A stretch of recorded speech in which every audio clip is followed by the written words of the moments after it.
Welcome to How to Get the Best Loan. It's not as easy as you think. Rep. I am a Virginia licensed real estate broker. I own and operate Castle Real Estate. Been doing that for the last 10 years.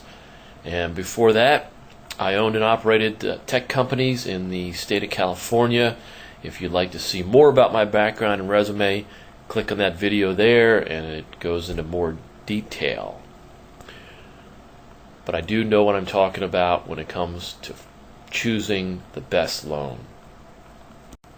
Again, I have over 10 years experience assisting hundreds of clients how to find property, secure it, and then finance it the best way possible. These are tips, tricks, a guide of how to do a loan, and also a series of do-nots of what to do to avoid getting a bad loan. Bad loans are a bad thing. Hey, what to do? We're going to talk about how to select a lender, how to negotiate the best deal with that lender, how to make the process as smooth as possible, and how to navigate potential disasters. Selecting a lender. All right, you must interview at least 3. Man, oh man, do I have a hard time getting my clients to do that. I don't know what it is, but at least talk to 3. You need to do that to get the best deal. Don't let them run your credit. They'll want to run your credit. They want to tie in and let me run your credit. If more than one person runs your credit, you lose several points, 10 or 15 points every time your credit is run. You can get a worse rate by letting too many lenders run your credit. Even though it's for a mortgage loan, that FICA doesn't really care. All right, now here was the key of what you're going to find from each of these lenders is a GFE. GFE, good faith estimate. That's going to have all their fees, all the rate, all that stuff on it. You're going to get one from them, and that's what you're going to use to compare the different lenders to find the best deal. And then once you find one, you can negotiate with them a little bit.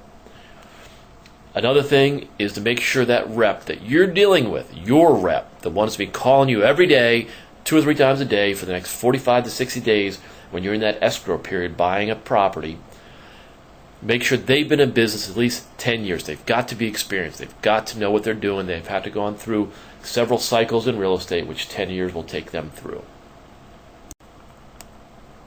Negotiate the best deal. Now, it's not just a matter of like a car, oh, come on, man, I need it for $10,000, not $10,500. There's a little more involved with that. Federal law states, a new federal law within the last year or so, states that the GFE, good faith estimate, has to be accurate. That way, if you get a GFE from them, it cannot be that far off at closing. They get in trouble, like serious trouble, if that's the case. Now, lenders get paid. They get a commission. And like real estate people, we get a commission. It's based on points, rate, and fees. 3 variables. That makes for a fairly convoluted equation. So this is how you're going to get through that. And by the way, points, rate, and fees are all negotiable.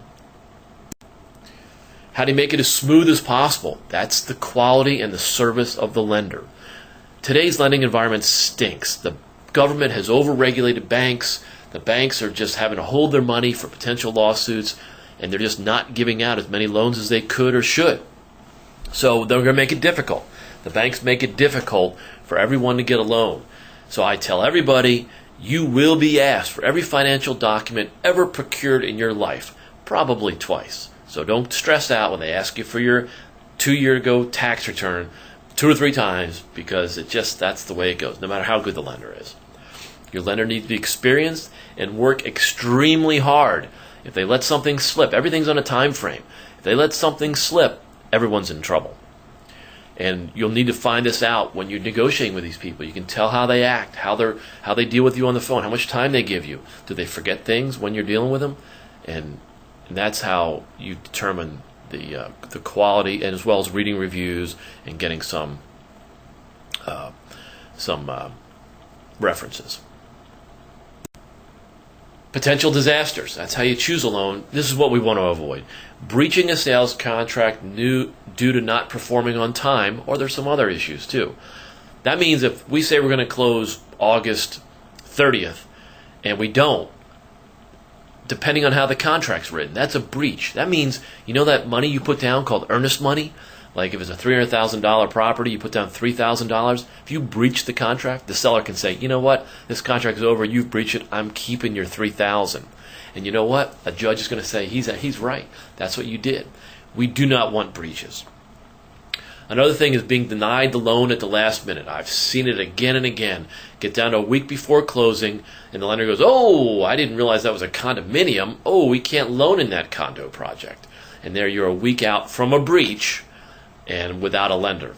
You need to handle that ahead of time. Getting a negative amortization or some hateful adjustable loan. We did a lot of foreclosure work back in the 08, 9, 10, and I can't tell you the number of bad loans that these folks had. And you just got to make sure you don't get a bad loan. There's so many good loans out right now. Do not get tied into a bad one, even though the rate sounds good. You want to make sure you get a good fixed loan.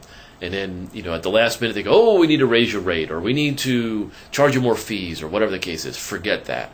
That doesn't happen when you choose the right lender. All right, that was the basic guide on how to get the best rate on a loan. Thank you for being part of this presentation. I hope and trust it's been useful. If you have any questions, by the way, all are completely confidential. We're under code, under law, that everything's confidential. Give me a call or send me an email. I'll be happy to talk to you. Number is 540-227-8195. You got an email address there. You all make it a great day. Thanks for listening.